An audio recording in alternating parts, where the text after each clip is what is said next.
Have you noticed that nowadays on the market, as long as it's an electric vehicle, focused on high performance and long range, it is almost certainly equipped with a core component known as the heart of the EV, which is the Permanent Magnet Synchronous Motor, abbreviated as PMSM.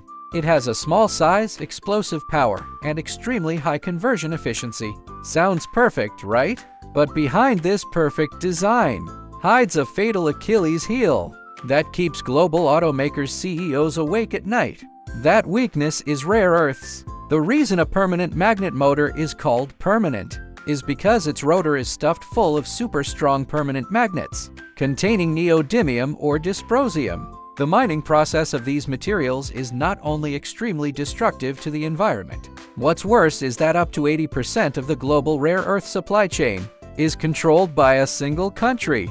It's like having your lifeline tightly gripped by someone else. With even the slightest hint of geopolitical turbulence, the cost of this motor will spiral out of control like a roller coaster. This is also why, entering 2026, including BMW, Renault, and even many top-tier supercar brands, are quietly undergoing motor heart surgery. They are beginning to abandon traditional permanent magnets and turning to an esoteric technology that sounds a bit retro but fuses modern extreme control and precision machining: the Electrically Excited Synchronous Motor, abbreviated as EESM. Today, we are not just going to talk about what EESM is. We will also start from foundational electromagnetic physics, thermal management engineering, all the way to precision automated machining, to completely tear down this motor. After watching this video, you will completely understand why a motor without magnets can actually become the king of future high-speed cruising. Before diving deep into EESM, we must first understand the two current mainstreams in the market: induction motor and permanent magnet synchronous motor PMSM. For a motor to turn, simply put, the stator, the stationary outer part, generates a rotating magnetic field and then attracts or pushes the rotor, the part inside that follows the rotation. Tesla's early Model S used an induction motor. Its rotor is a structure made of aluminum or copper bars, much like a hamster wheel. When the stator is powered, the rotor induces a current and then generates a magnetic field to follow the rotation. This type of motor is very robust, low cost, and has no rare earths. But the downside is, for the rotor to generate a magnetic field, it must consume additional electrical energy. This generates waste heat. Moreover, its rotational speed can never catch up to the stator's magnetic field speed. This is called the slip ratio, so the efficiency is not perfect at either low or high speeds. Later, everyone switched to the Permanent Magnet Synchronous Motor, PMSM. This move is very aggressive and direct. Engineers simply stuff super strong rare earth magnets right into the rotor. The rotor inherently has a super strong magnetic field. It doesn't need to consume power to induce one. Once the stator's magnetic field turns, the rotor locks on tightly and rotates synchronously. This gives it immense starting torque. Its efficiency in stop-and-go city traffic is practically invincible. However, permanent magnet motors have a fatal flaw. Physics tells us that as long as a magnet rotates rapidly near a coil, it will produce a generator effect, generating a voltage that opposes the original voltage. We call this back electromotive force back EMF. When you are speeding on the highway and the motor RPM gets faster and faster, this back EMF will become larger and larger. So large that it almost cancels out the voltage provided by the battery, and the motor can no longer accelerate. At this point, engineers can only use a method called field weakening control, which is forcing the controller to input additional current to counteract the magnetic field of the rotor's magnets. Sounds silly, right? You spend a fortune buying super strong magnets, yet at high speeds, you have to consume precious battery power just to suppress them. This is why many EVs are very power efficient in the city, but once on the highway, the battery drains like water. At this moment, our main character today, the Electrically Excited Synchronous Motor EESM, steps in. The logic behind EESM is actually quite genius. It looks at the permanent magnet motor and says, since the magnetic force of the magnet cannot be changed, then I simply won't use magnets. I'll replace the magnets on the rotor with electromagnets. That's right, there are no rare earth magnets whatsoever inside an EESM's rotor. Instead, it is replaced by coil after coil of precisely wound copper wire. When we feed direct current into this rotor coil, it turns into a magnet. This brings a decisive advantage: absolute control over the magnetic field. When starting in the city and large torque is needed, we input a large current to the rotor, making it into a super strong magnet. So it performs just as fiercely as a permanent magnet motor. However, when you drive onto the highway, RPMs soar and back EMF starts acting up. Something magical happens. We don't need to foolishly fight the magnetic field like a permanent magnet motor. We just need to lower the current to the rotor. The rotor's magnetic force weakens, and the back EMF naturally drops. The motor can operate very easily and without resistance at ultra-high speeds. This allows EESM's energy consumption performance during mid to high-speed cruising to brutally leave permanent magnet motors in the dust. You don't need to waste electricity for nothing at high speeds. Every single drop of your electrical energy is used where it counts. Hearing this, you might wonder, since EESM is so great, why didn't everyone use it before? Because this is a massive engineering nightmare. How do you reliably deliver current into a rotor spinning at speeds up to 20,000 revolutions per minute?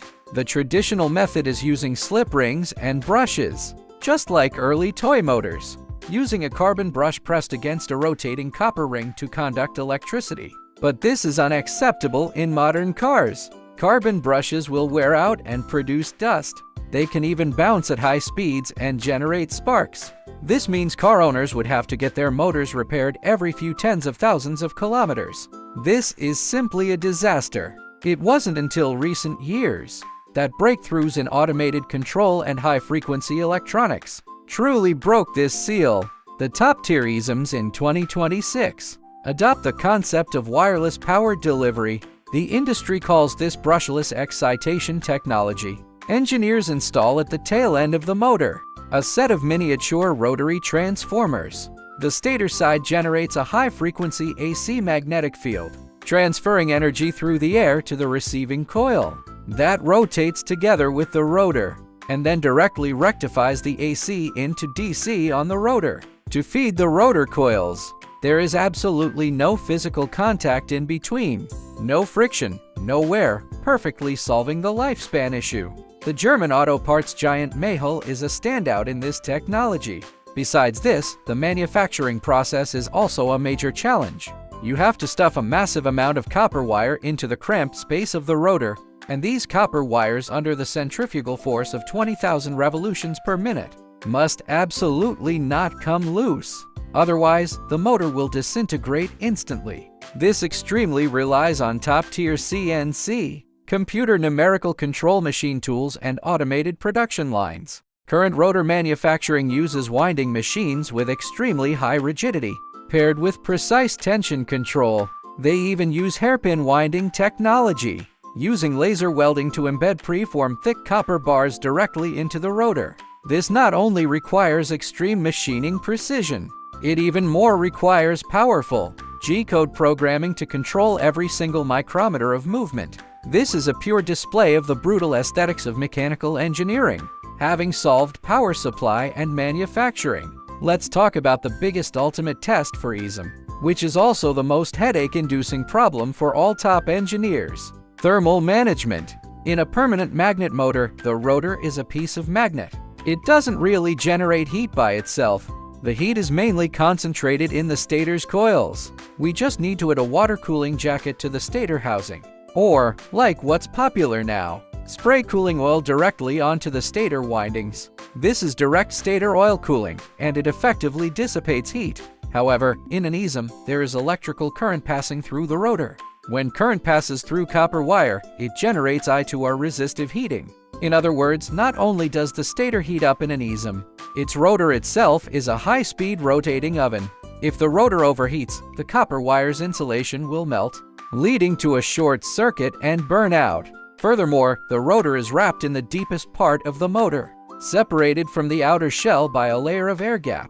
Air is a terribly poor thermal conductor. How are you going to extract the heat from inside the rotor? To solve this thermodynamic puzzle, engineers turned their brains to the motor's rotating shaft.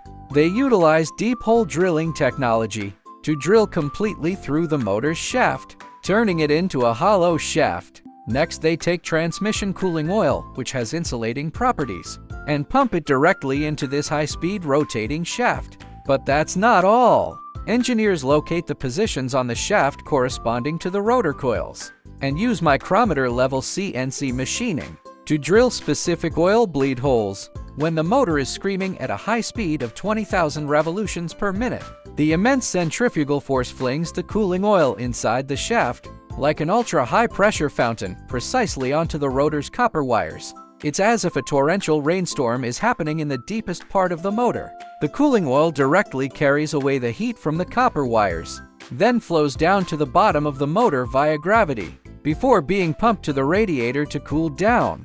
This kind of internal dynamic rotor oil cooling technology reduces thermal resistance to its physical limits, allowing the EESM to maintain peak power for long periods without suffering any thermal degradation at all.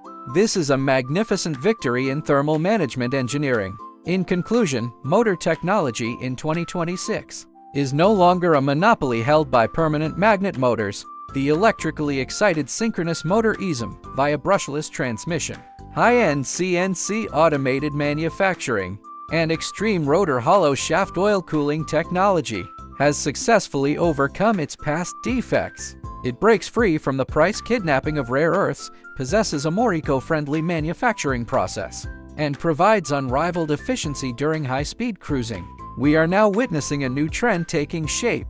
Many automakers are beginning to adopt a mix-and-match design on the same car. For instance, installing on the front wheels a low-cost, power-saving EESM or induction motor for high-speed cruising, and fitting the rear wheels with an extremely explosive permanent magnet motor PMSM, using the rear wheels in city traffic jams and switching to the front wheels on the highway.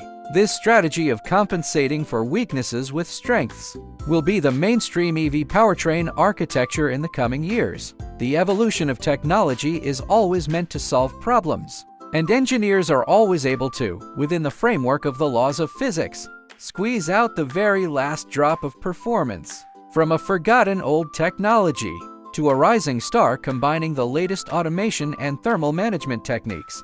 EESM proves that there is no absolute right or wrong in engineering design, only the most suitable choice for the moment. If you are interested in the rotor hollow shaft oil cooling technology mentioned today, or the electromagnetic transmission details of brushless excitation, feel free to tell me in the comments below.